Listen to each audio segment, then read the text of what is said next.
Sometimes the life you thought you were building turns out to be the life you were running from. Marin Oshiro learned that the hard way. At 62, she bought a forgotten farm in the Blue Ridge foothills for $100. She wanted peace and a fresh start. But when she arrived that first October morning, 100 elderly women were already there. They wore flannel shirts and straw hats. They harvested her land like it belonged to them. The oldest woman, Eulalia Burke, walked up and said the land was part of their story now. They had come back to reclaim something they lost years ago. What were 100 women doing on her property? Before we jump back in, tell us where you're tuning in from. And if this story touches you, make sure you're subscribed, because tomorrow I've saved something extra special for you. Marin Oshiro had spent 30 years as a nurse in Seattle, watching people die in sterile hospital rooms under fluorescent lights that hummed like distant wasps. She'd held hands through final breaths, cleaned bodies with practiced efficiency, and filled out paperwork that reduced entire lives to checkboxes and signatures. Her husband, Richard, had died 3 years ago.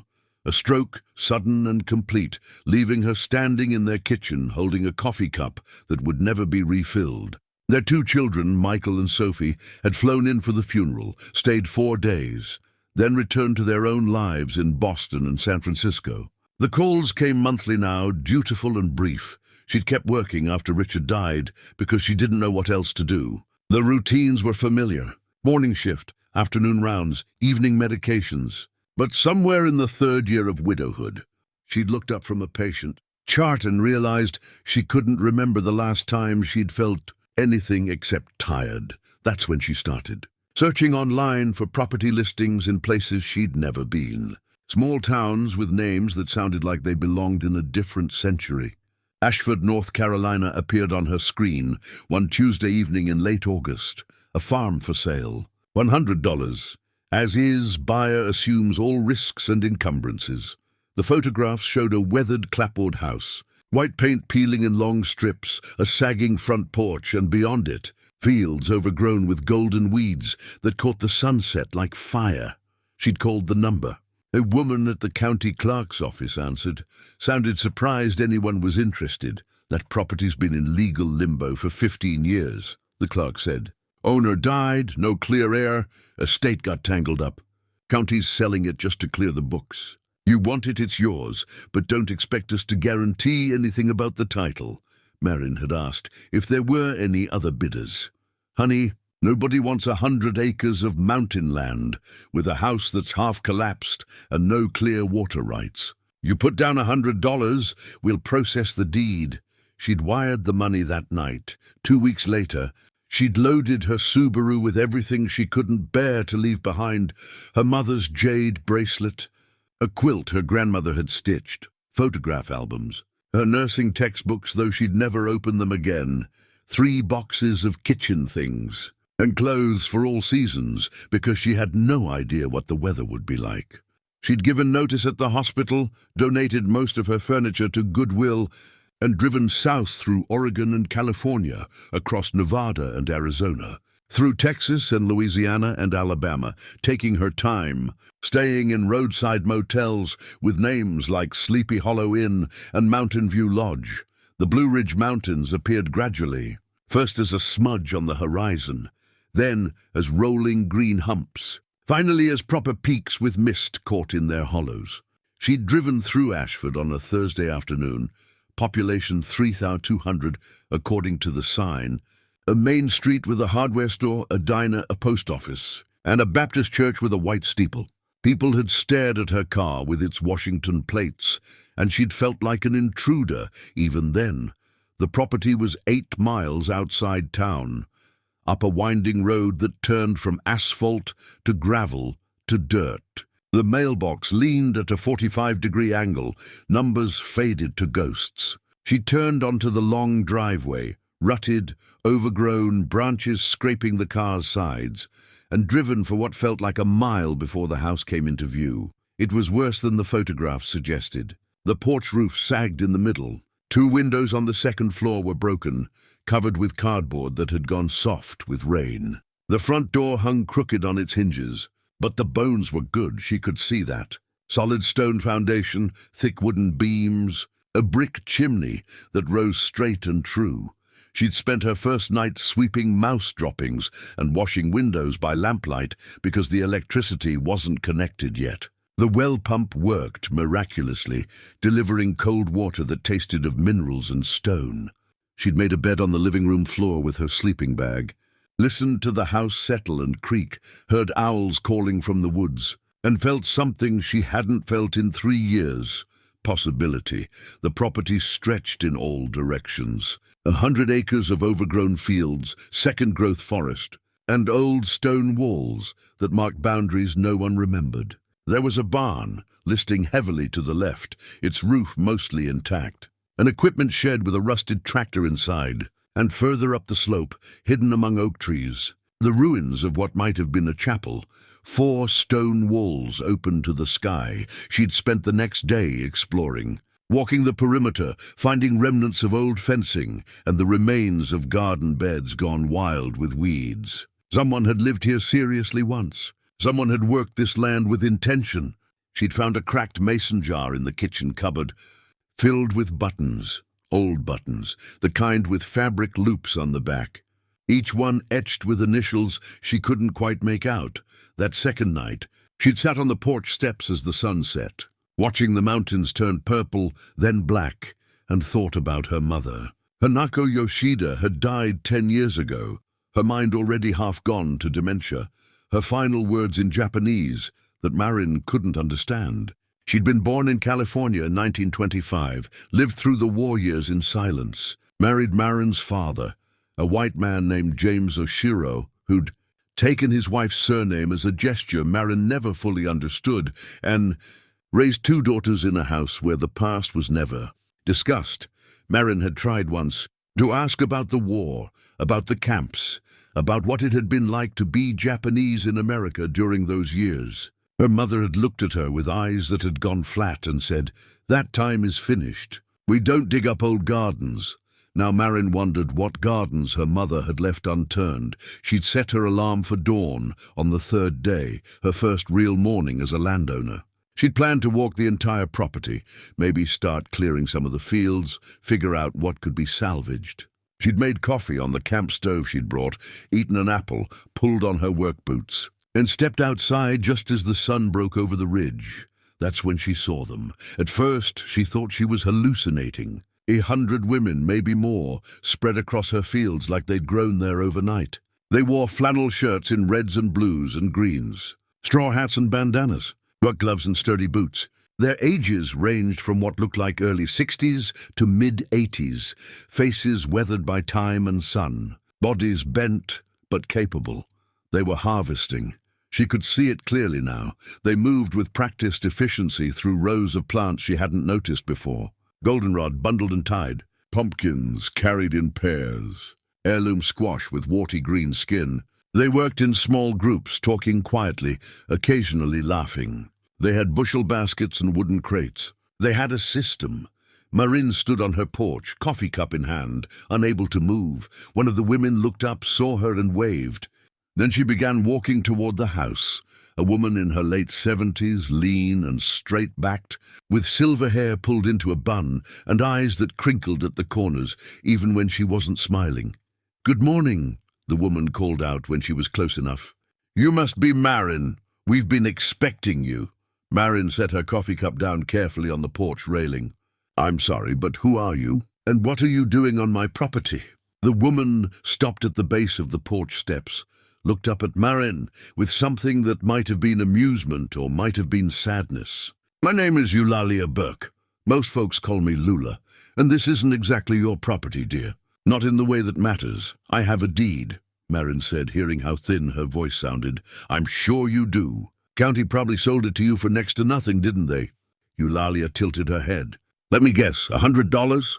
Marin didn't answer. Eulalia nodded. "That's because this land doesn't belong to anyone, really. It belongs to a story, our story. And we've come back to finish what we started 80 years ago. I don't understand. I know you don't." Eulalia gestured toward the fields, where the other women continued their work. "Come walk with me. Let me show you something. Against every reasonable instinct, Marin descended the porch steps and followed Eulalia across the yard toward the barn. The morning air was cool, sharp, with the scent of sage and coming frost. Around them, the women nodded greetings as they passed. Faces Marin didn't know, but that somehow felt familiar. As if she'd seen them in dreams or old photographs, they reached the barn, and Eulalia pushed open the heavy door.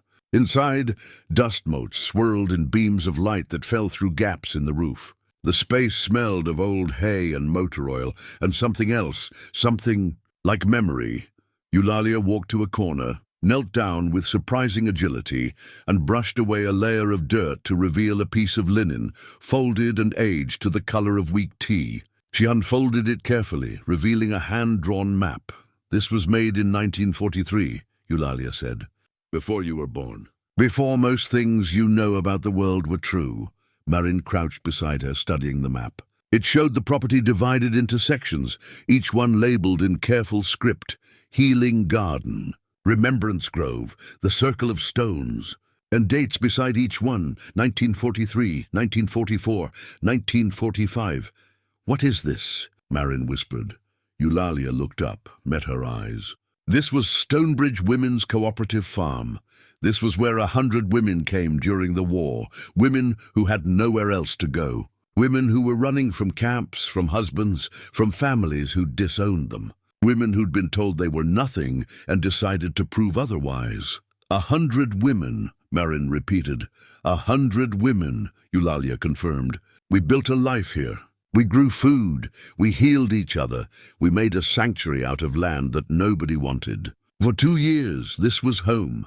She folded the map carefully, held it out to Marin, and then it was taken from us. Marin took the map, felt its weight, its age. "Why are you telling me this?" "Because your mother was one of us," Eulalia said simply. "Hanako Yoshida.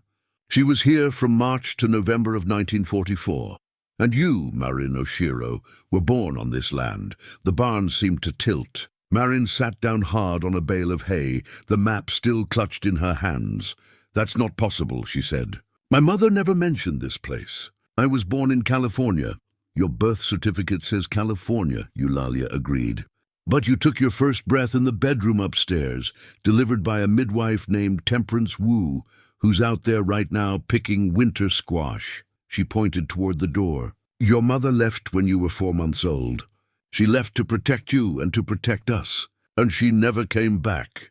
Marin looked down at the map, at the careful handwriting, at the dates that preceded her existence. Her mother's silence suddenly felt less like absence and more like armor. "Why now?" Marin asked. "Why come back after 80 years? Eulalia stood, offered her hand to help Marin up. "Because we're running out of time, dear. Because our daughters need to know what we built here. Because this land remembers us, even if the world forgot." She squeezed Marin's hand. "And because you bought it for $100, which means it's still in play, which means we have one more chance to set the record straight." Outside, the women continued their harvest. Their voices rising and falling like a song Marin almost remembered. Marin followed Eulalia back outside, her mind struggling to process what she just heard. The morning sun had climbed higher now, warming the air, making the dew on the grass shine like scattered diamonds. The women worked steadily, their movements synchronized in a way that spoke of long practice or maybe instinct. "I need to understand," Marin said, keeping pace with Eulalia as they walked toward the fields. "You're saying this was some kind of commune?" "During World War II. Not a commune," Eulalia corrected gently. "A cooperative. There's a difference. We weren't running from society. We were building an alternative to a society that had failed us." She gestured toward a group of women harvesting near the tree line. "Most of us had nowhere else to go. The camps were overcrowded, dangerous. Some of us had escaped abusive marriages. Others had been disowned by families who couldn't accept who we were or who we loved." They reached a cleared area near the center of the property, where several women had gathered around a long, wooden table that looked like it had been set up that morning. An older woman with deep brown skin and white hair, pulled back in a neat braid, was arranging bundles of dried herbs, her hands moving with careful precision. "Temperance," Eulalia called out. "Come meet Hanako's daughter." The woman looked up, and her face transformed, eyes widening, then softening into something like wonder. She set down the herbs and walked toward them, moving slowly, but with dignity. "Marin," Temperance Wu said, and the way she spoke the name made it sound like a prayer. "You look just like her. The same eyes, the same way of standing with your weight on your left foot." She reached out, touched Marin's cheek with fingers that smelled of sage. "She talked about you every day. Even when you were just a hope, just a possibility, she talked about the life you'd have." Marin felt tears threatening and forced them back. "She never told me about this place. Not once." "She was protecting you," Temperance said. "And protecting us. What happened here? What happened to make us leave? It wasn't something that could be easily explained or safely remembered." "And what did happen?" Marin asked. Eulalia and Temperance exchanged a look that carried decades of shared history. Finally, Eulalia spoke. "Sit down," she said, gesturing toward the table. "This story takes some telling." They sat, and other women began to drift over, drawn by curiosity or perhaps by some unspoken signal. Within minutes, a dozen women had gathered around the table, their faces holding various degrees of recognition and remembrance. Eulalia began. "In 1942, a woman named Althea Pemberton inherited this land from an uncle who tried and failed to make it profitable.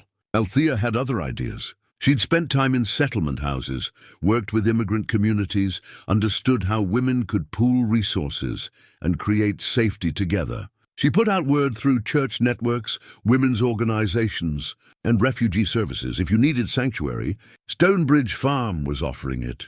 We came in small groups," an elderly woman with an Irish accent added.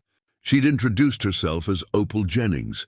"I came from Boston with 3 others. We'd all left husbands who thought their fists were proper tools for teaching. Temperance came from a resettlement center in Colorado. Eulalia came from Georgia. Her family disowned her for refusing to marry the man they'd chosen." "And my mother?" Marin asked quietly. "Hanako came in March of 1944, Temperance said. She was 19 years old, pregnant and terrified. She'd been living in Manzanar before that, but she left because—" She paused, choosing words carefully. "Because the father of her child was a white soldier who didn't understand the word no. When she tried to leave him, he threatened to have her marked as a troublemaker, sent to Tule Lake, where conditions were even worse." Marin felt something cold settle in her chest. "My father was not a good man," Eulalia finished. "We don't use his name here." "We never did." The women around the table nodded, a unified gesture of old agreement. "Hanako made it here through a network of sympathetic Quakers," Temperance continued. "She arrived in the middle of a snowstorm, soaked through, shaking with cold and fear. We brought her inside, warmed her, fed her, and told her what we told every woman who came here. You're safe now. You belong here. Whatever you left behind stays behind." "For 2 years it worked," Eulalia said. "We had 100 women at our peak. We grew vegetables, raised chickens, kept bees. We traded with local farmers who were short on labor because their sons were at war.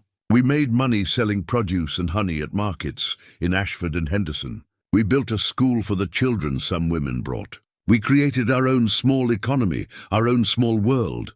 Then what happened?" Marin asked, though part of her didn't want to know. Opal Jennings leaned forward. "In the summer of 1945, a developer from Charlotte started showing interest in the land. Man named Gerald Hendrick. He wanted to build a resort, thought the mountains would attract tourists after the war ended. He made Althea an offer. She refused. He made a bigger offer.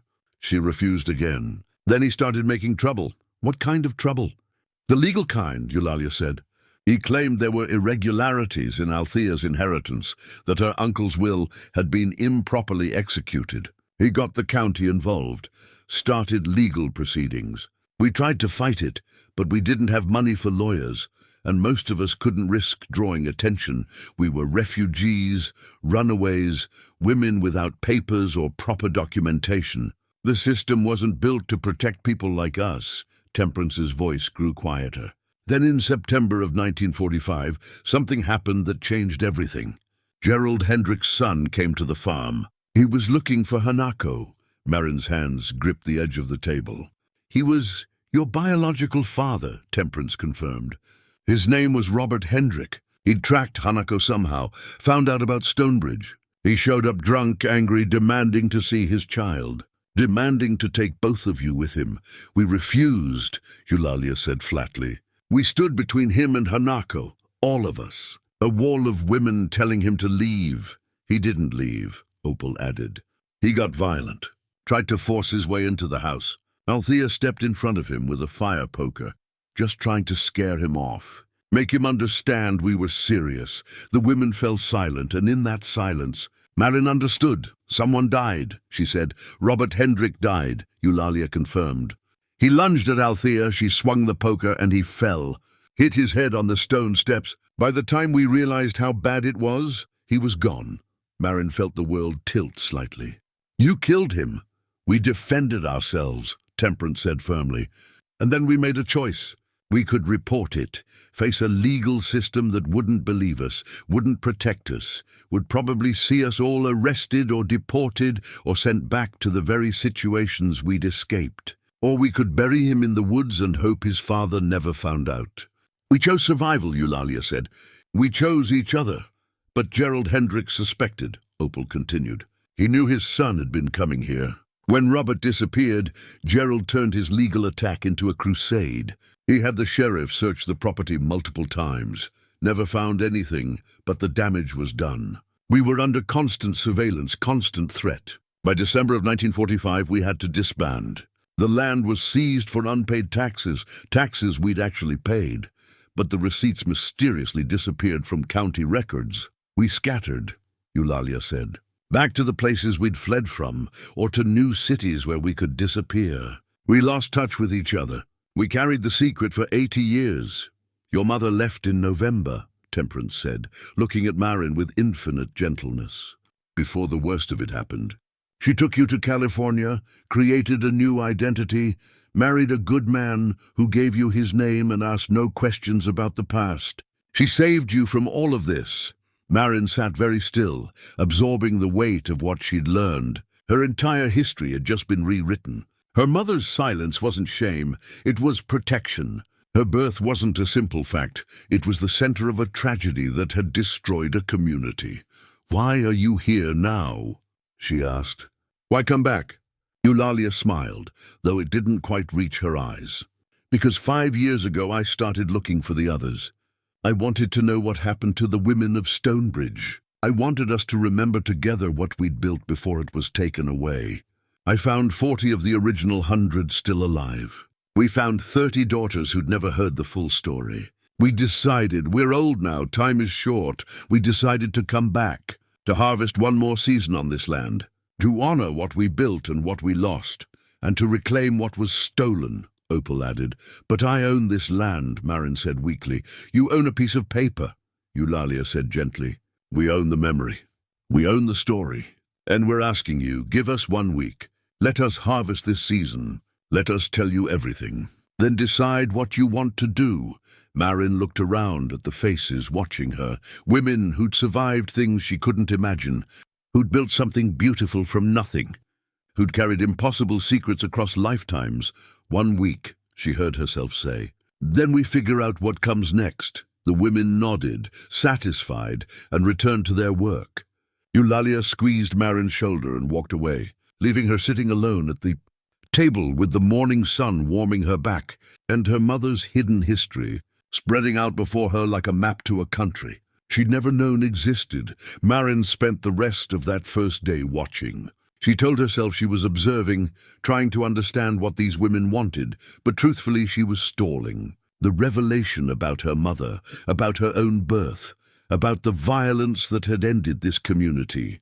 It was too much to process while standing still. So she walked the property, following the women as they worked, listening to fragments of conversation that floated past like cottonwood seeds. By evening, she'd made a decision. If she was going to give them a week, she needed to know the full truth. Not just Eulalia's version or Temperance's memories, but documented proof that any of this had actually happened. The next morning, she drove into Ashford. The county courthouse was a brick building that looked like it hadn't been updated since the 1960s, with narrow windows and a flagpole out front, flying the American flag and the state flag of North Carolina. Inside, the air conditioning was set too high, and the fluorescent lights hummed with that particular frequency that made Marin's teeth ache. The records office was in the basement, down a staircase with rubber treads peeling at the corners. Behind a counter sat a man in his late 60s,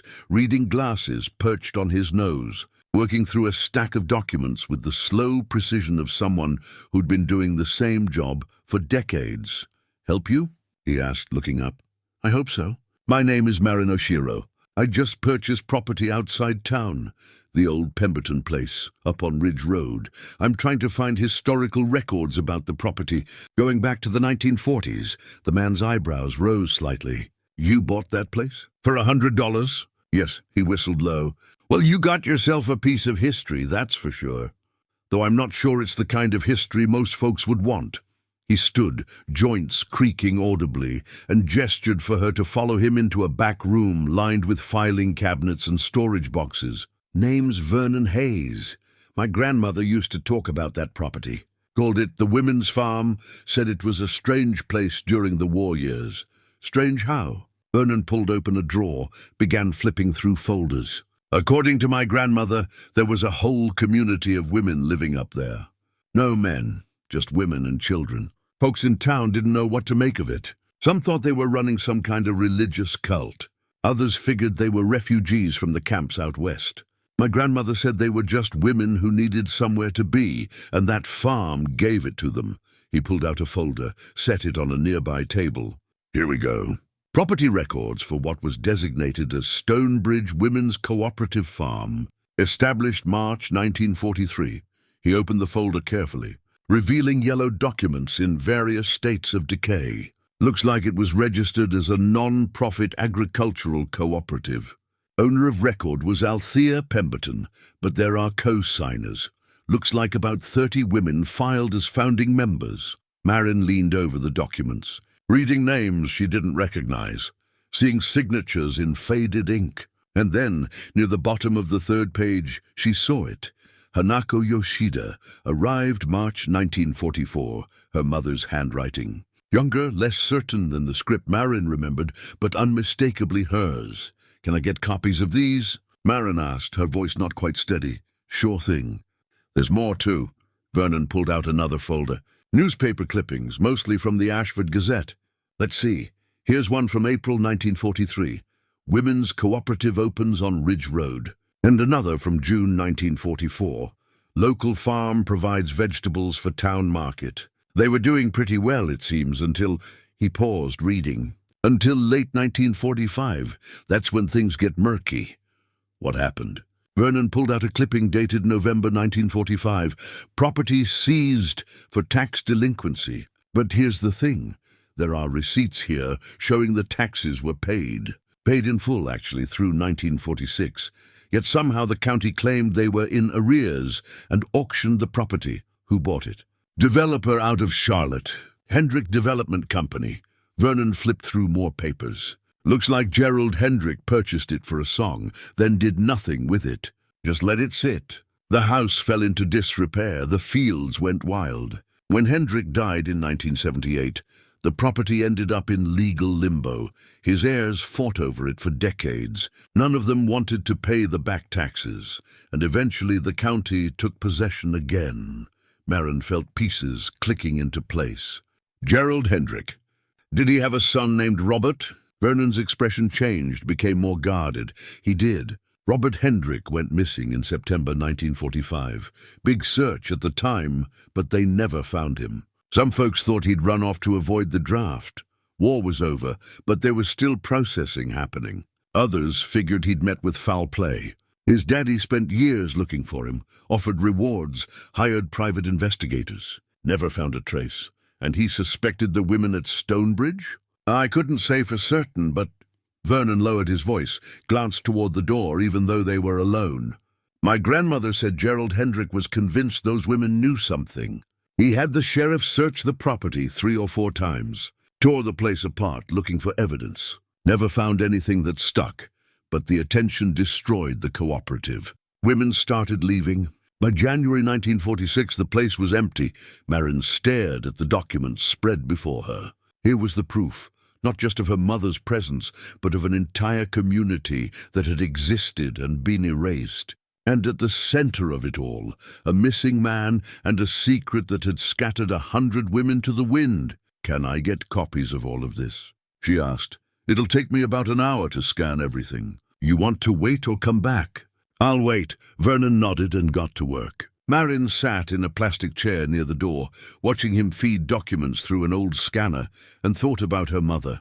Hanako had been 19 when she came here, pregnant with a child conceived in violence, building a life in a community of women who understood survival. And then it had all been destroyed, and she'd fled with a 4-month-old baby, recreating herself in California, marrying a man who'd given them safety and asked no questions. She died with these secrets intact, and Marin had thought her mother's silence was absence of story, rather than the presence of a story too dangerous to tell. Vernon finished scanning and handed her a USB drive. "Everything's on here.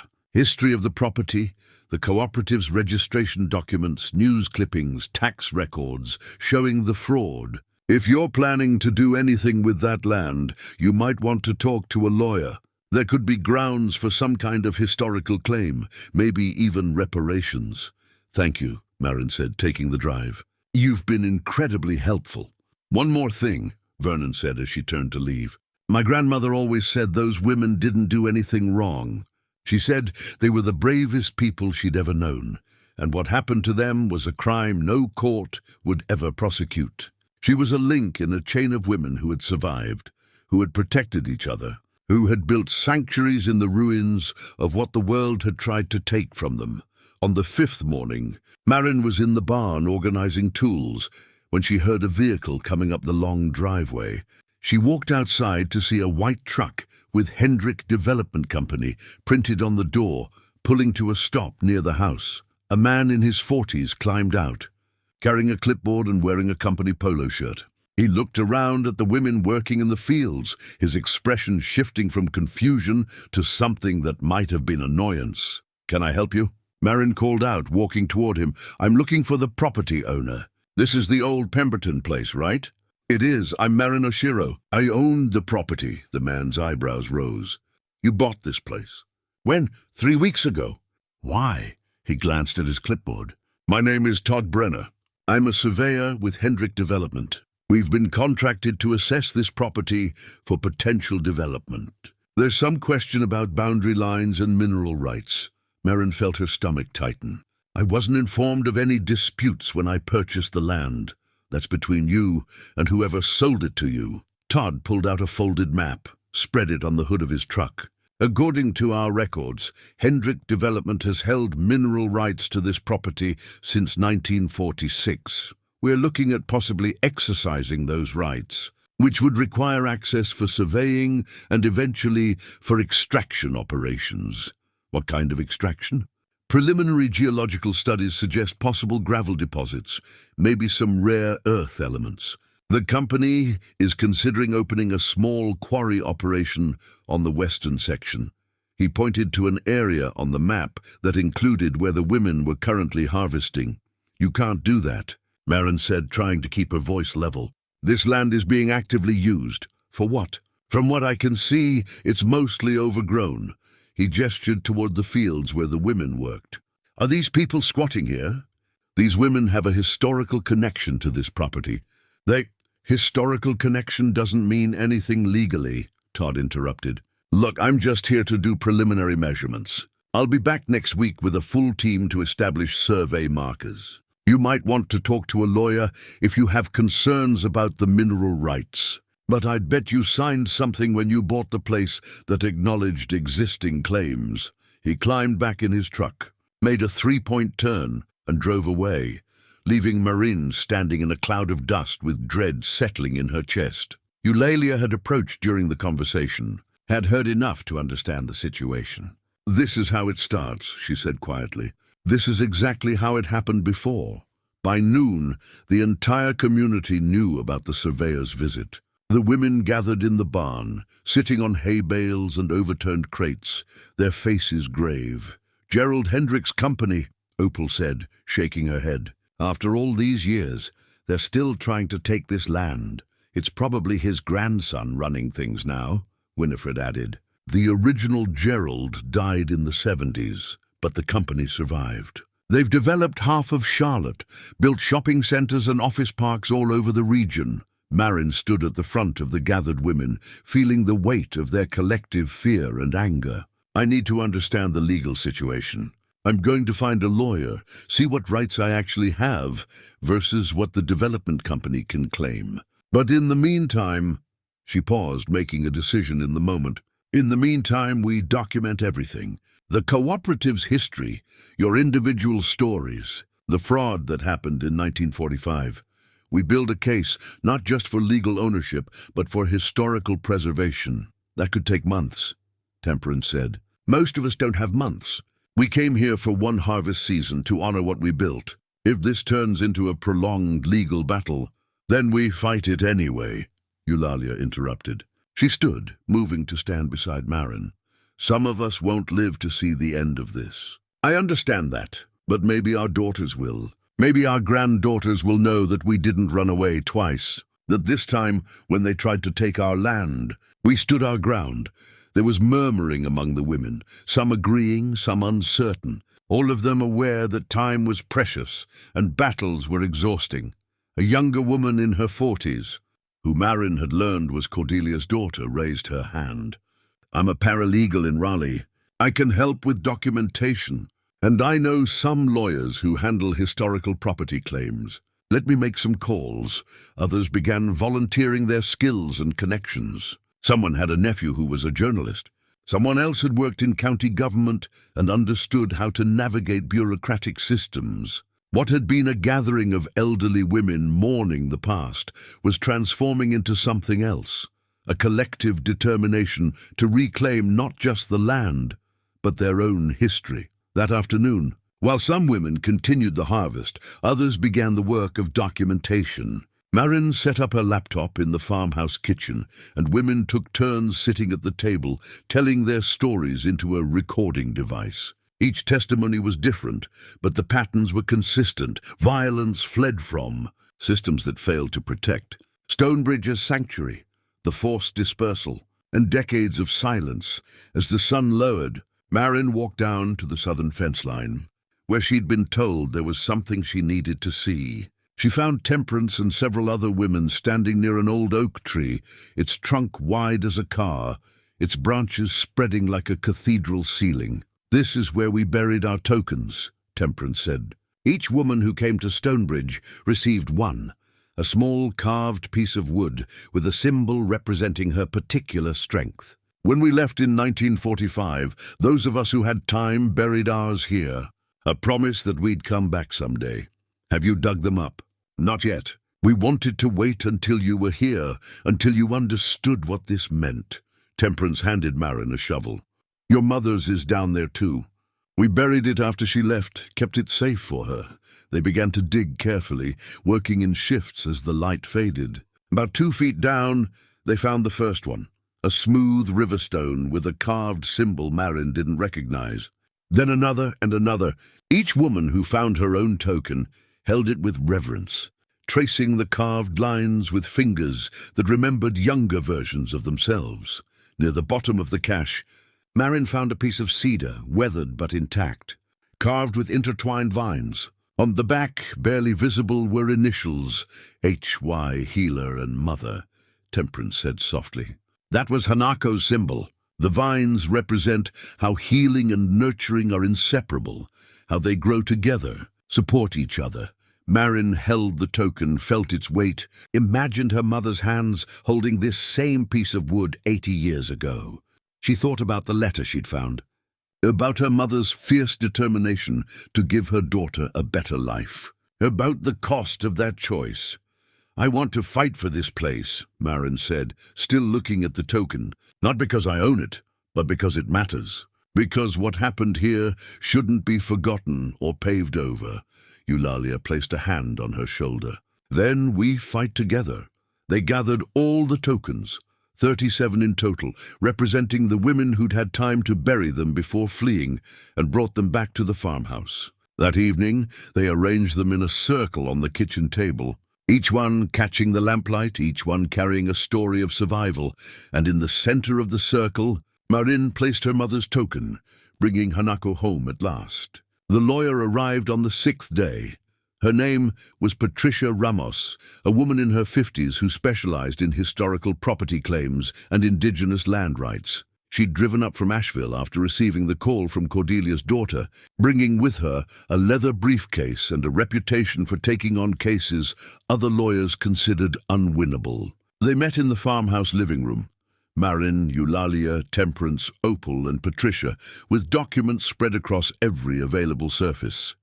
The USB drive from the county records office, the letters from the cedar box, the carved tokens, and photographs that the women had brought with them, showing Stonebridge in its prime. Patricia studied everything methodically, taking notes on a yellow legal pad, occasionally asking questions in a voice that was both gentle and precise. "The first thing you need to understand," she said after an hour of review, "is that we have two separate legal issues here. The first is the property ownership and mineral rights dispute with Hendrick Development. The second is the historical injustice, the forced dispersal and the circumstances around Robert Hendrick's death." "Can we address both simultaneously?" Marin asked. "We can try, but they require different strategies. For the property dispute, I'd recommend filing for historical landmark designation. If we can get the property listed on the National Register of Historic Places, it would significantly complicate any development plans. The company would need to conduct extensive environmental and cultural impact studies, which takes time and money. Most developers lose interest when faced with that level of bureaucratic delay." "How long does landmark designation take?" Eulalia asked. 6 months to a year, typically.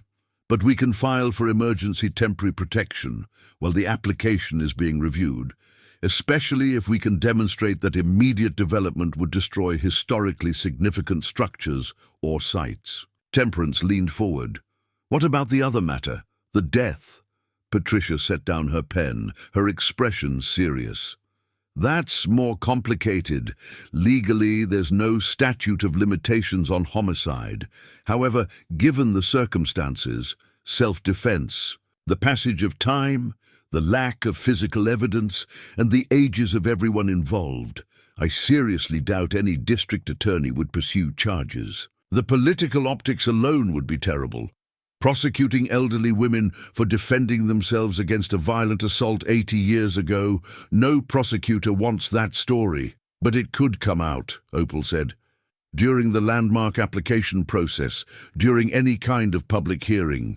We'd have to explain what happened in 1945, why the community dispersed." "Yes," Patricia agreed, "and that's actually our strongest weapon.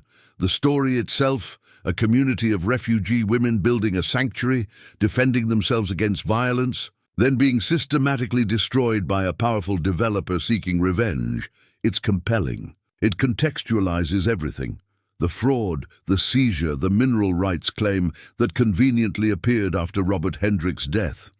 It paints a picture of historical injustice that resonates with contemporary concerns about land rights, women's safety, and corporate power."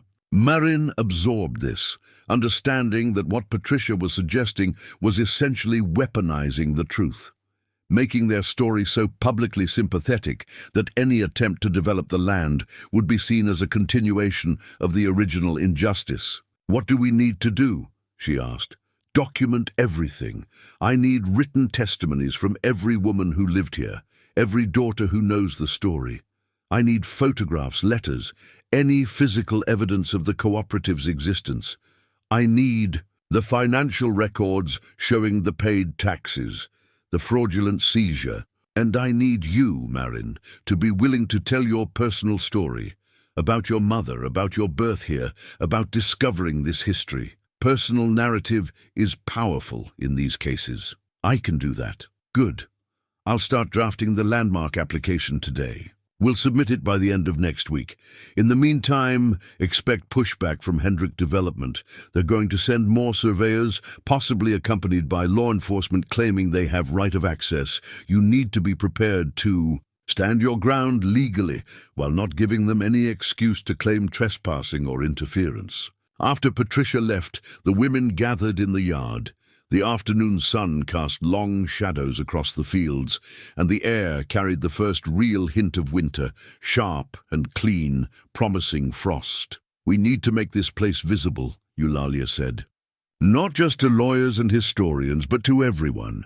The more people who know about Stonebridge, the harder it becomes to erase us again." Cordelia's daughter, whose name was Rita, spoke up. "I can contact that journalist friend I mentioned.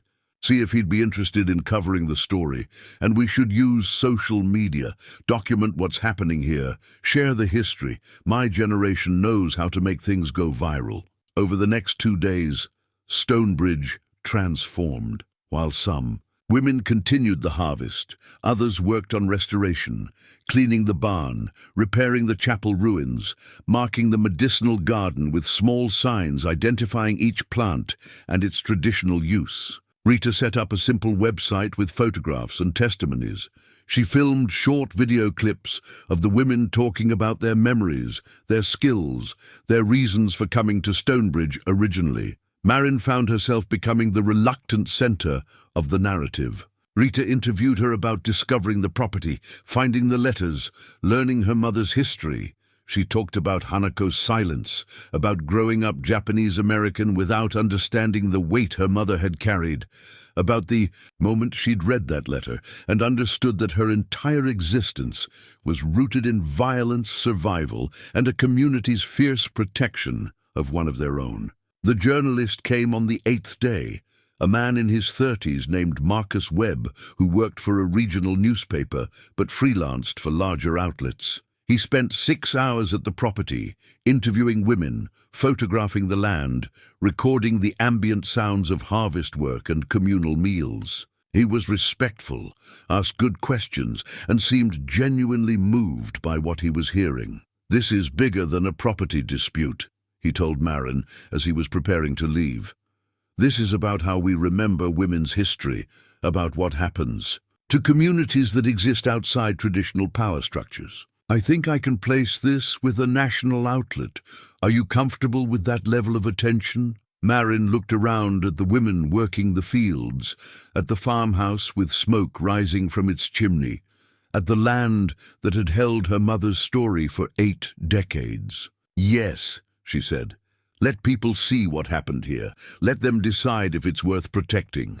That evening, as the women gathered for dinner, Eulalia stood and raised her glass of water, a gesture that brought the conversations to quiet. "Tomorrow," she said, "we're going to do something we haven't done since 1945.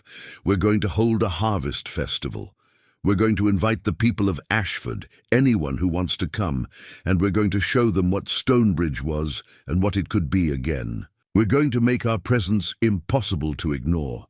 The women murmured approval, and Marin felt something shift from defensive survival to proactive reclamation.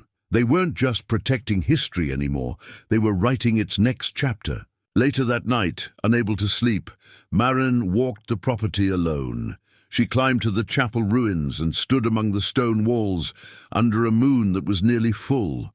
From here, she could see the entire valley, the farmhouse with its lights glowing, warm, the barn silhouetted against the dark fields, the mountains rising in every direction. She thought about her mother standing in this same place 80 years ago, pregnant and afraid, but also hopeful, believing that safety was possible, that women could create sanctuary for each other. She thought about the violence that had shattered that dream, and about the women who had carried its fragments for decades, protecting each other even in absence. And she understood, finally, what had driven her to buy this property for $100. Some part of her, deeper than conscious thought, had been searching for exactly this. A place where her mother's silence could be transformed into story, where broken things could be gathered and made whole, where belonging wasn't something you had to earn, but something you inherited from the women who came before. She touched the carved token in her pocket, healer and mother, intertwined vines, and felt connected to a lineage she'd never known she belonged to. The land remembered, even when people forgot.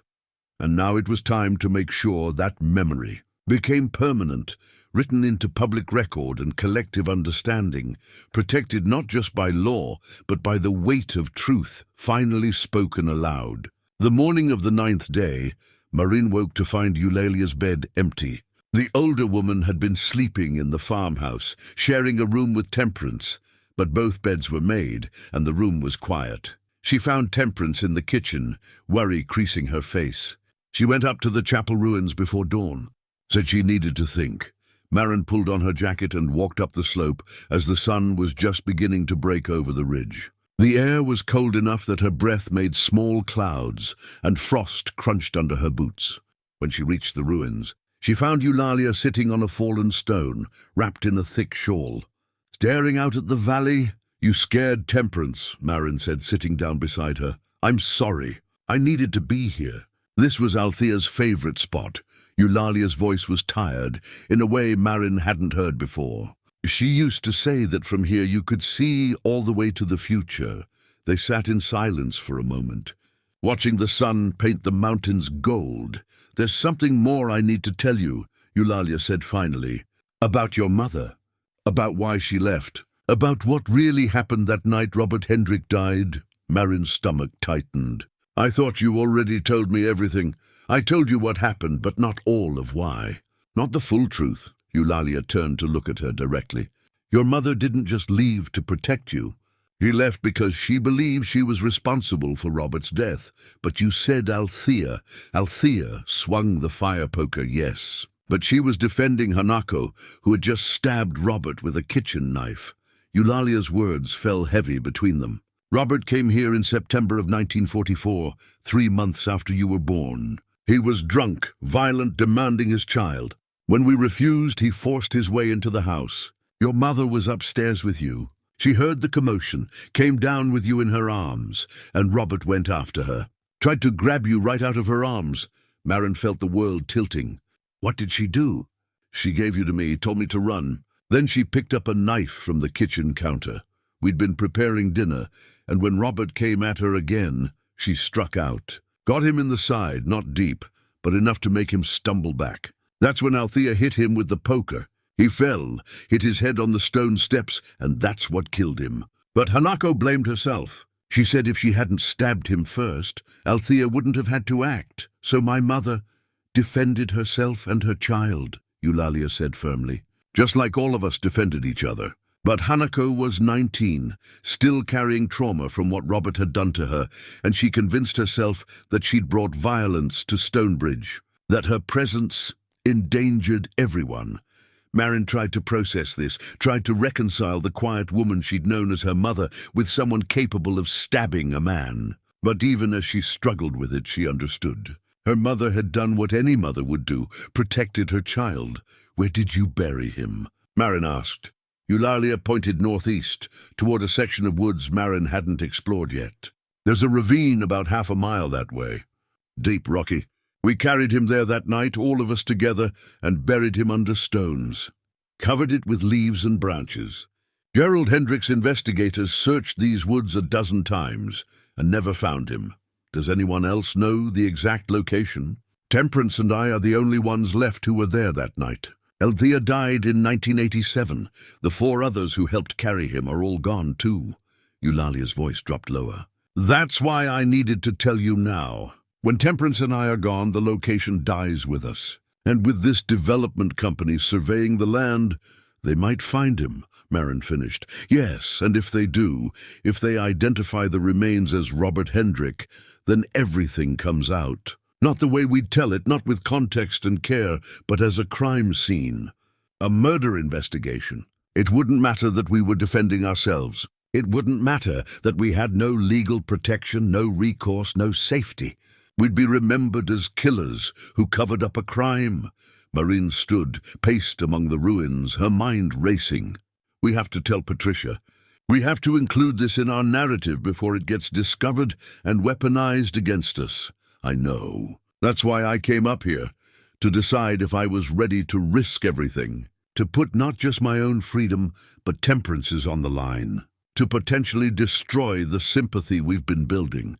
Eulalia stood as well, moved to stand beside Marin, but I realized something this morning, watching the sun come up over land your mother loved. We can't build a future on a lie. We can't ask for justice while hiding truth.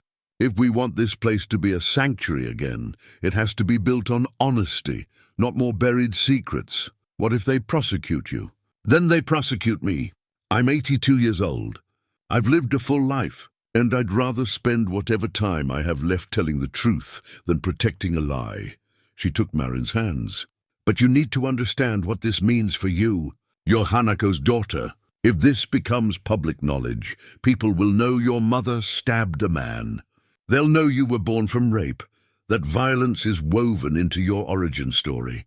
Are you prepared for that? Marin thought about the letter her mother had written, about the carved token, about 30 years of nursing where she'd learned that every life carried wounds, that healing came not from hiding scars, but from understanding them. My mother survived, she said slowly. She survived rape. She survived having to defend herself. She survived losing this community. And she still managed to build a life where she raised 2 daughters and loved a good man and helped countless people heal. That's not a story of shame. That's a story of incredible strength. Eulalia smiled, tears brightening her eyes. She would be so proud of you. They walked back down to the farmhouse together. Marin called Patricia immediately, explaining the new information. The lawyer was quiet for a long moment after hearing it all. This complicates things, Patricia finally said. But it also clarifies them. We're not hiding a murder. We're documenting a case of self-defense in an era when women had virtually no legal protection. The fact that you're willing to reveal this voluntarily, to contextualize it properly, actually strengthens our moral position. But I need to talk to some colleagues, maybe reach out to the district attorney's office informally, gauge their response before we go public. How long will that take? A few days. In the meantime, don't talk about this with anyone except the people who already know.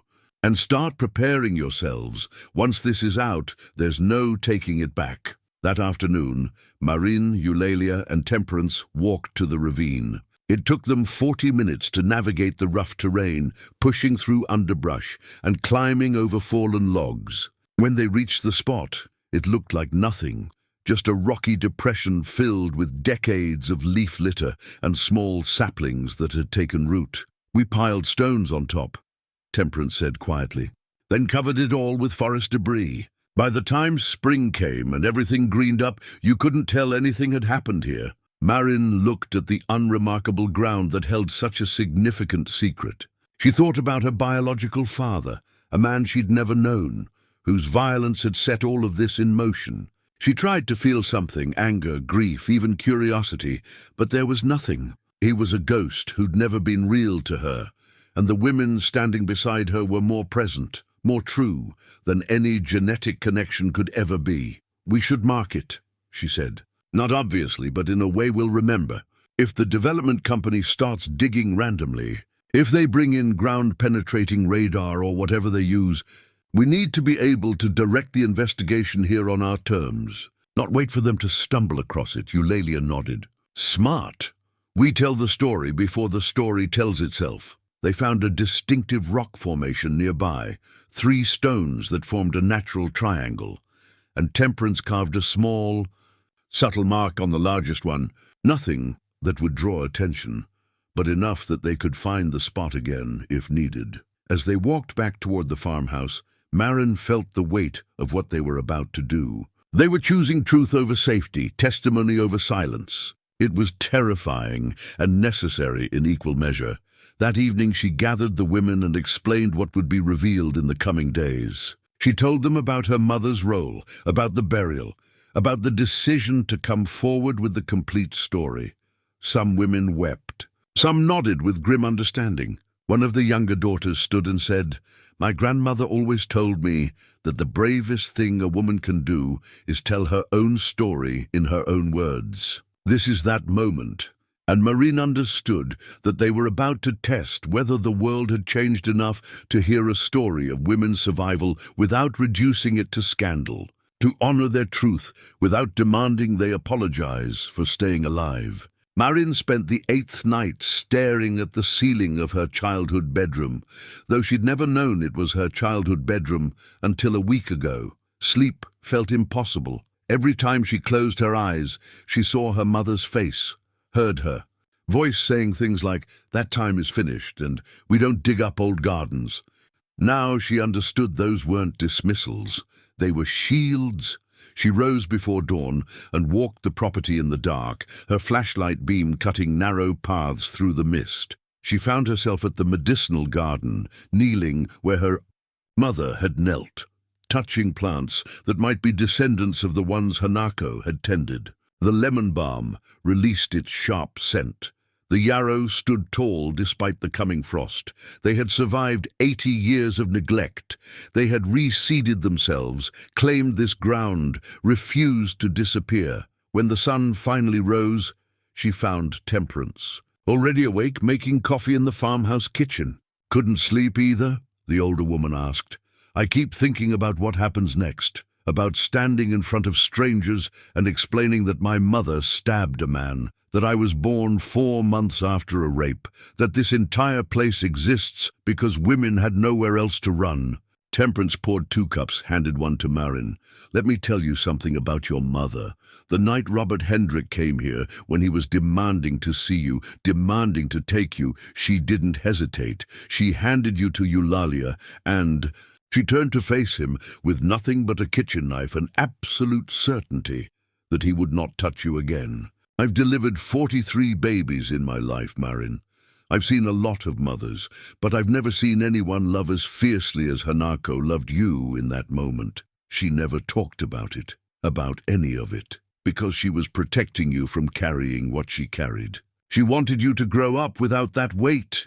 Temperance sipped her coffee. "But now you have the weight anyway. The question is, what will you do with it?" Over the next 2 days, the women took turns sitting with Marin, each one adding their piece to the story. They sat on the porch, in the barn, walking the fields as the harvest continued.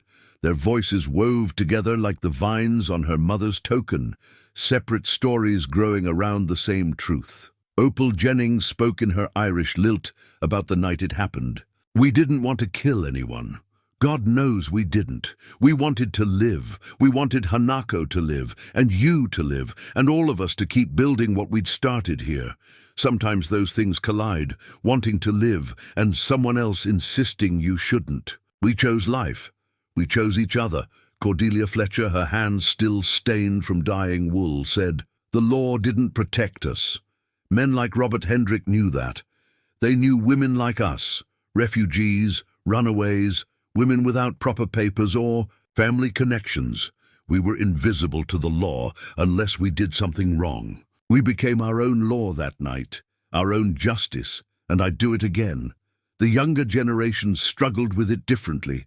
Rita, Cordelia's daughter, spoke for many of them. "When my mother first told me the full story 3 years ago, I was horrified. I couldn't reconcile the gentle woman who taught me to knit with someone who helped bury a body. But the more I learned about what they were up against, about how few choices they actually had, I understood, not just intellectually, but in my bones. They did what they had to do, and we honor that by not letting them disappear." On the 9th day, Marin met with Patricia again. The lawyer had spent 2 days in conversations with the district attorney's office, with historians who specialized in women's communities during wartime, with a professor of law who'd written extensively about self-defense claims in domestic violence cases. "Strategic disclosure," Patricia said, spreading documents across the farmhouse table. "We frame it as self-defense in a historical context where women had virtually no legal recourse. We emphasize the attempted assault on a 4-month-old baby. We make clear that this was a community protecting its most vulnerable member from a violent man with a history of assault." Will they prosecute? The DA says no. Officially, he'll say the evidence is insufficient after 80 years, the witnesses are elderly, and the public interest wouldn't be served. Unofficially, he told me he has daughters and granddaughters, and prosecuting a woman for defending her baby from her rapist would be career suicide, even if he believed it was the right thing to do, which he doesn't. Marin felt something loosen in her chest. So we can tell the truth without criminal consequences, yes, but there will be other consequences. Media attention, public opinion. Some people will see you all as heroes. Others will see you as murderers who got away with it. You need to be prepared for both reactions. What about the property, the development company? That's where this gets interesting. Patricia pulled out another document. I've been researching Hendrick Development's history, the mineral rights, a claim they're making. It was filed in 1946, 6 months after Robert Hendrick's disappearance by Gerald Hendrick himself. There's no geological survey from that era justifying it, no evidence of actual mineral deposits. It looks like Gerald filed it as a way to maintain legal connection to the property, probably hoping to find evidence of what happened to his son. So it's not legitimate. It's legally filed, but we can challenge whether it was filed in good faith or as part of an ongoing harassment campaign against the Women's Cooperative. Combined with our evidence of the fraudulent tax seizure, we have grounds to argue that Hendrick Development's entire claim to this property, past and present, is tainted by the original injustice. Marin absorbed this. What's our next move? The county is holding a public hearing in 10 days regarding the development company's petition to begin survey work. It's technically a land use hearing, but it's our best opportunity to present our case publicly. We'll bring the time capsule contents, the testimonies, the photographs, and you'll tell your story, personal, powerful, connecting your mother's experience to the broader history of women's displacement and erasure. All of it, including what happened to Robert Hendrick, all of it.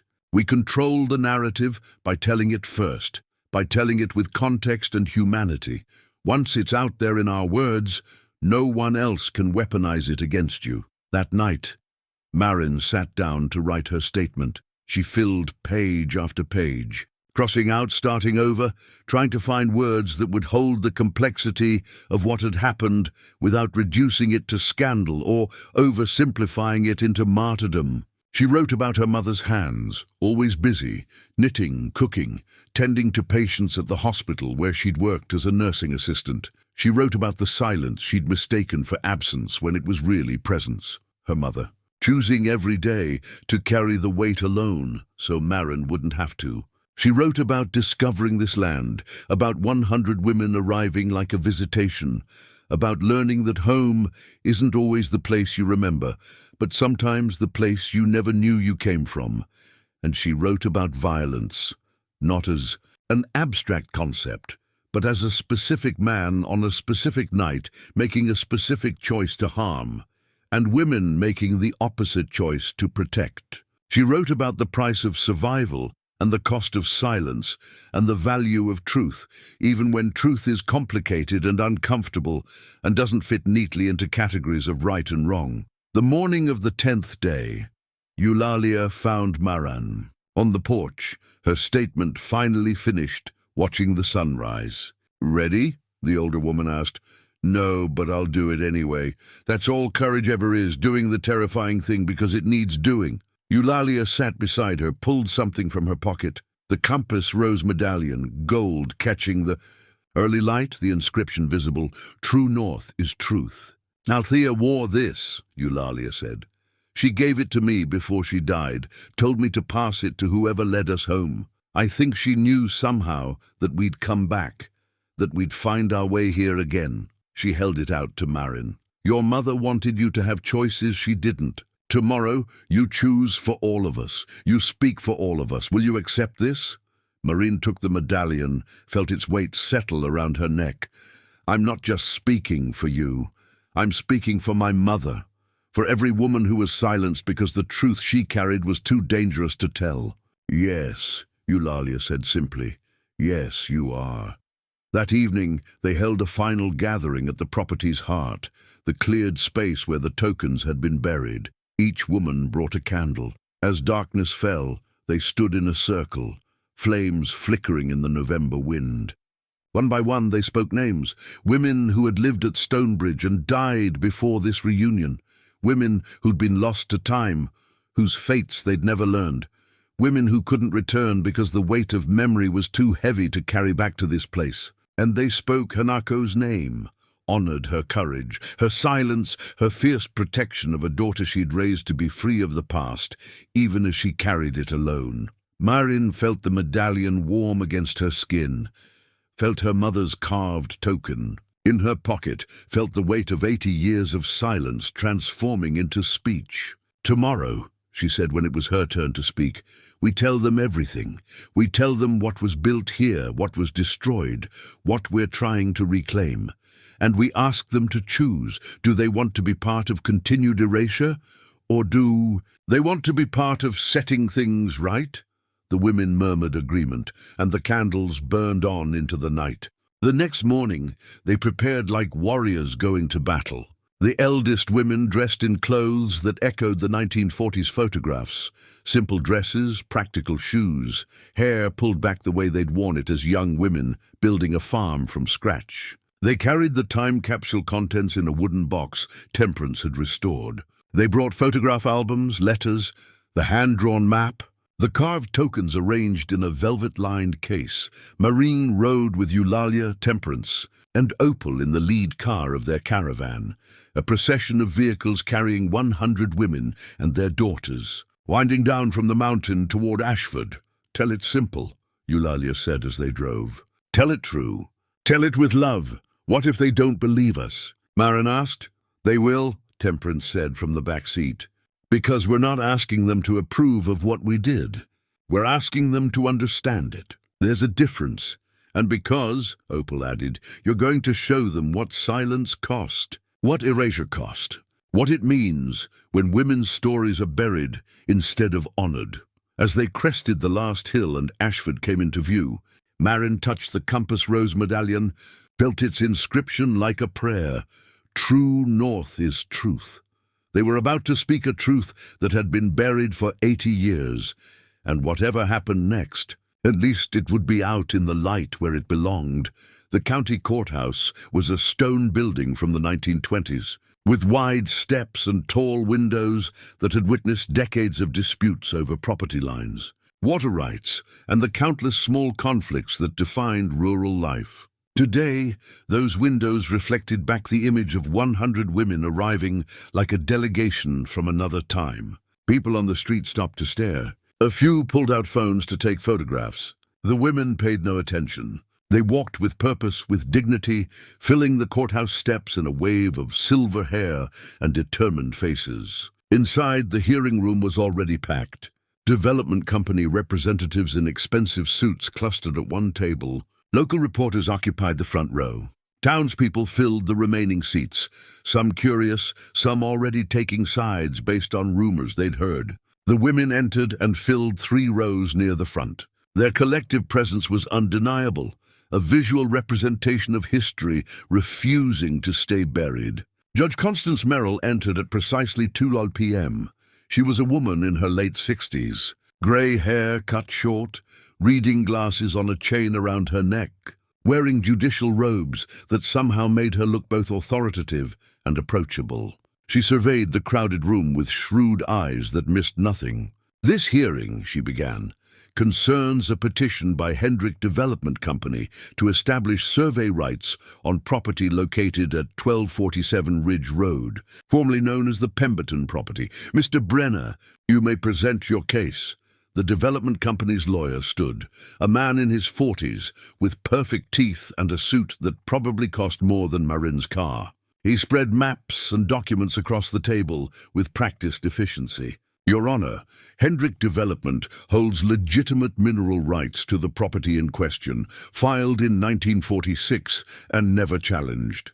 Recent geological surveys suggest significant gravel deposits that could be commercially viable. We're requesting permission to conduct comprehensive surveying in preparation for possible quarry operations." The current property owner, He gestured dismissively toward Marin. Purchased the land 3 weeks ago for $100 at a county sale. She has no historical claim, no long-term investment, no grounds to object to our legally established rights. He continued for 15 minutes, presenting paperwork, citing precedents, making it sound simple and clean. Progress versus sentiment, economics versus nostalgia, the future versus the past. Marin watched him reduce her mother's story, reduce Stonebridge's story, to an inconvenient obstacle to profit. She felt anger building, but also clarity. This was exactly what had happened in 1945. Powerful men with lawyers and paperwork erasing women's lives with the stroke of a pen. When the lawyer finished, Judge Merrill turned to Marin. "Ms. Oshiro, I understand you wish to present a counterclaim." Marin stood, her legs steadier than she'd expected. "Yes, Your Honor, but first, I'd like to present some historical context." She approached the bench, carrying the wooden box. Carefully, she removed the time capsule contents. Photographs of women working the fields, documents establishing the cooperative, letters written but never sent, the hand-drawn map showing a thriving community. Judge Merrill leaned forward, studying each item as Marin placed it before her. The courtroom had gone silent. "Your Honor, my name is Marin Oshiro. I am the daughter of Hanako Yoshida. I was born on the land we're discussing 81 years ago, in a community of women who had nowhere else to go." She spoke calmly, deliberately, her voice carrying to the back of the room. She explained the cooperative's founding, how Althea Pemberton had created sanctuary for women fleeing domestic violence, racial persecution, economic devastation, how they'd built a working farm, contributed to the local economy, created a self-sustaining community that asked nothing from anyone except to be left alone. She passed the photographs around the courtroom. Images of women young and strong, standing in fields they'd cleared themselves, children playing near the barn, tables laden with harvest bounty, proof that Stonebridge had been real, had been vital, had mattered. "For 2 years," Marin continued, "these women built something extraordinary. They created safety where none existed. They transformed abandoned land into productive farmland. They proved that women working together could survive and thrive even in the most difficult circumstances." Judge Merrill was watching her intently now, not just listening but hearing. "Then they were displaced. Through fraud." Marin pulled out Vernon's documentation. "Through corruption, through a legal system that didn't recognize their humanity or their rights. The land was seized on false pretenses. The community was destroyed, and the women scattered, carrying their stories in silence for 8 decades because speaking the truth was too dangerous." She paused, gathering courage for what came next. "There's more to this story, Your Honor. Something that's been buried for 80 years. Something that explains why these women were targeted, why Gerald Hendrick was so determined to destroy what they'd built. But before I tell you that part," she turned to look at the women filling the rows behind her, at Eulalia nodding encouragement, at Temperance with tears already streaming down her face. "I need you to understand that these women are not criminals. They are survivors, and what happened here should be honored, not paved over for gravel extraction." The room was absolutely silent, waiting. Marin turned back to Judge Merrill, touched the Compass Rose medallion for strength, and began to speak the truth that had been buried under stone and silence for 80 years. "In September of 1945, Marin said, her voice steady despite her racing heart, "a man came to Stonebridge Farm. His name was Robert Hendrick. He was the son of the developer who was trying to seize the property. He came looking for me." She could feel the courtroom's attention sharpen, could sense people leaning forward. "Robert Hendrick was my biological father. My mother, Hanako Yoshida, had been 19 years old when he assaulted her at Manzanar internment camp. When she became pregnant, she fled to Stonebridge to escape him. For over a year, she was safe. She had me here, raised me here, found healing in this community of women who understood survival." Gasps rippled through the room, but also, Marin noticed, nods of understanding. People were listening, not judging, not yet. Robert Hendrick tracked her somehow. He came to the farm drunk and violent, demanding to see his child, demanding to take both of us with him. The women refused. They stood between him and my mother. They formed a wall of protection. Marin paused, looked directly at Judge Merrill. He tried to force his way into the house. He tried to grab me. I was 4 months old, right out of my mother's arms. My mother defended herself with a kitchen knife. Another woman, Althea Pemberton, struck him with a fire poker. He fell. He hit his head on the stone steps. And he died. The courtroom erupted, voices raised in shock, in anger, in sympathy. Judge Merrill banged her gavel once, twice, until order returned. Into the silence Eulalia Burke stood. Her voice when she spoke was clear and unwavering. "I was there, Your Honor. My name is Eulalia Burke. I'm 82 years old, and I've carried this secret my entire adult life. I swung the fire poker. I hit Robert Hendrick, and I'd do it again to save Hanako and her baby." Temperance stood next. "I was there too. Temperance Wu. I helped bury him in the woods. We all did. Every woman who was present that night. We chose survival over a legal system that would never have protected us. One by one, other women stood. Not all of them had been there, but they stood in solidarity, in shared understanding of what desperation and protection looked like. The development company's lawyer shot to his feet. "Your Honor, this is a confession to murder.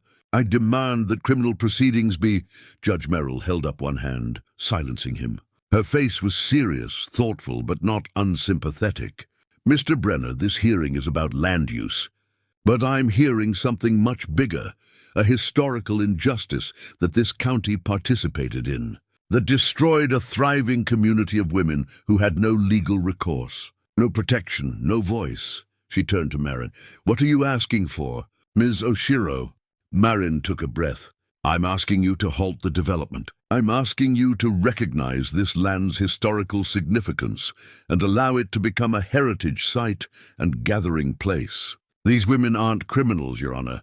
They defended themselves against violence in an era when the law offered them no protection. They were punished for surviving.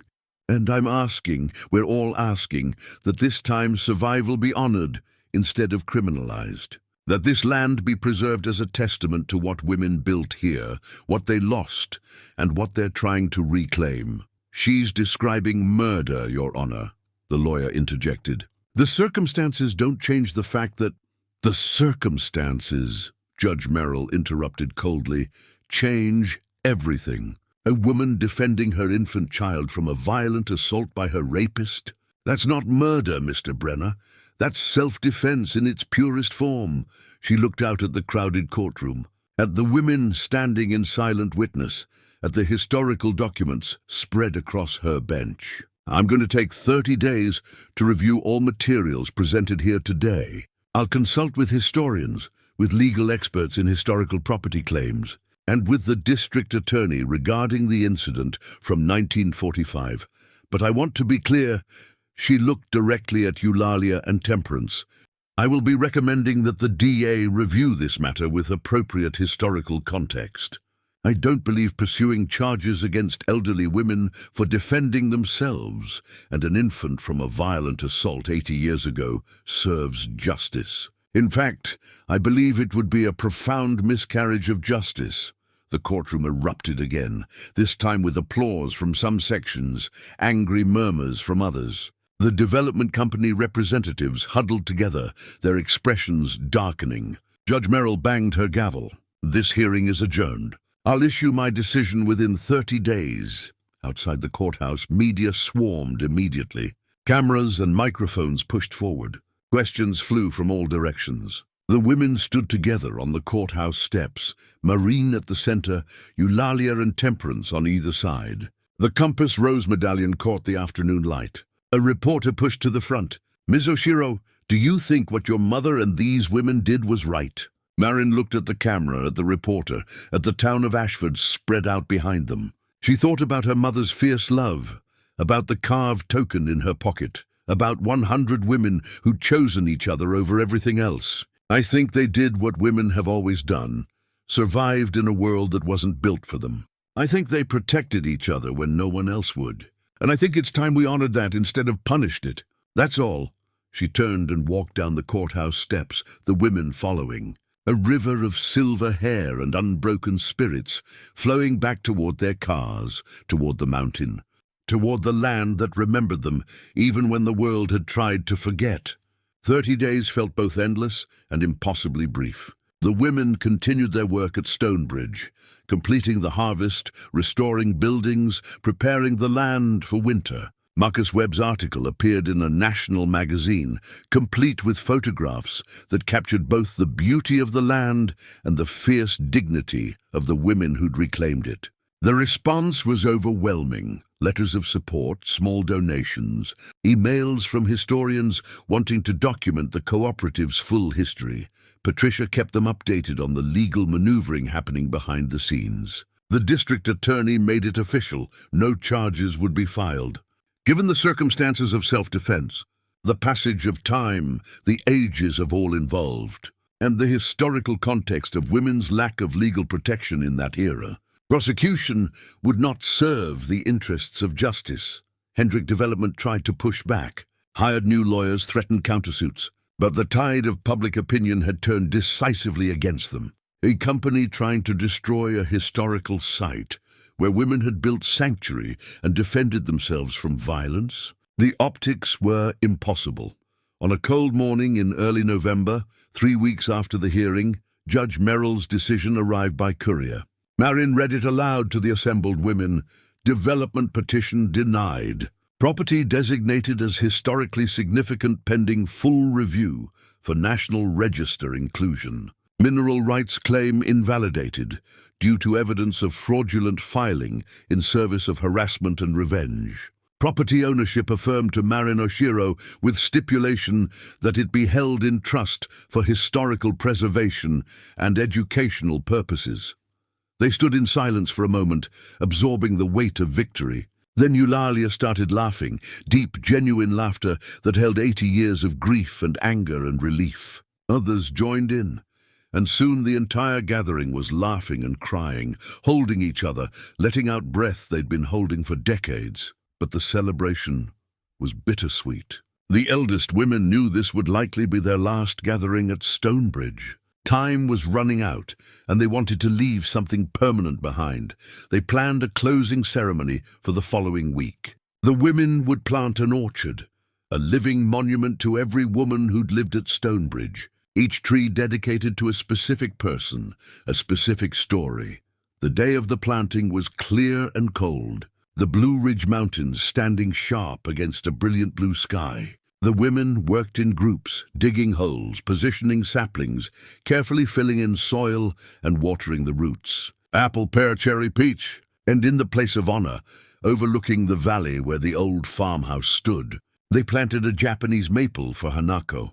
Marin stood before the maple as the sun lowered, holding her mother's carved token, feeling the weight of everything that had brought her to this moment. She wanted you to have choices she didn't, Eulalia said, coming to stand beside her.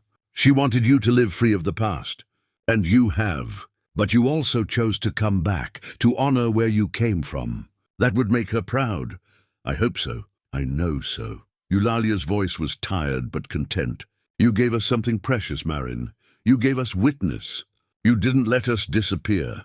Over the next few days, the women departed gradually. Long goodbyes on the porch, promises to return next autumn, tears and laughter mixing together. Some were too frail to make the journey again, and everyone knew it. But they left knowing their story had been told, their land protected, their sanctuary preserved. Marin stood on the porch watching the last car drive away. Eulalia, Temperance, and Opal returning to their separate lives, carrying with them the peace of having finally spoken truth aloud.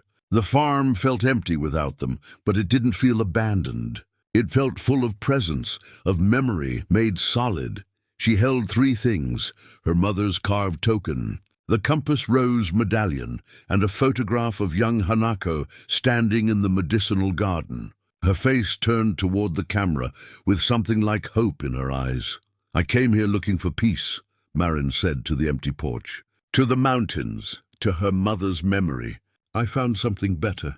I found your courage. I found my place in a story bigger than myself, 1 year later, the November afternoon was perfect, cool but not cold. The autumn colors at their peak, the new orchard's leaves showing gold and crimson against the sky. Cars filled the driveway, parked along the road, bringing women back to Stonebridge. The farmhouse had been restored, its white paint fresh, its porch solid. The barn was now a small museum, displaying photographs, letters, and artifacts from the cooperative's brief, brilliant existence. The medicinal garden had been replanted according to Hanako's original design, each plant labeled with its traditional uses. Marin, now 63, taught workshops on herbalism and healing, her mother's gift passed forward. Young women came to learn, to work the land, to hear the stories. The farm had become what it was always meant to be, a gathering place, a sanctuary, a living history.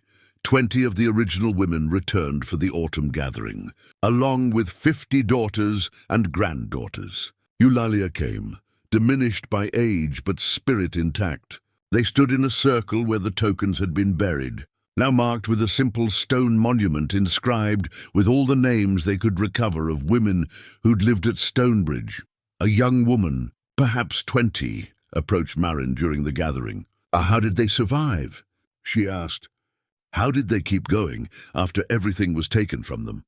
Marin looked at the faces around her, old and young, carrying stories of survival across generations. She touched the compass rose medallion, worn smooth now from a year of constant wear.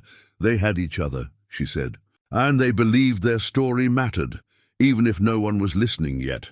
Sometimes you have to carry truth in silence for a long time before the world is ready to hear it. But eventually, if you're patient and fierce enough, the truth finds its voice. The sun lowered toward the western ridge, painting the mountains in shades of purple and gold.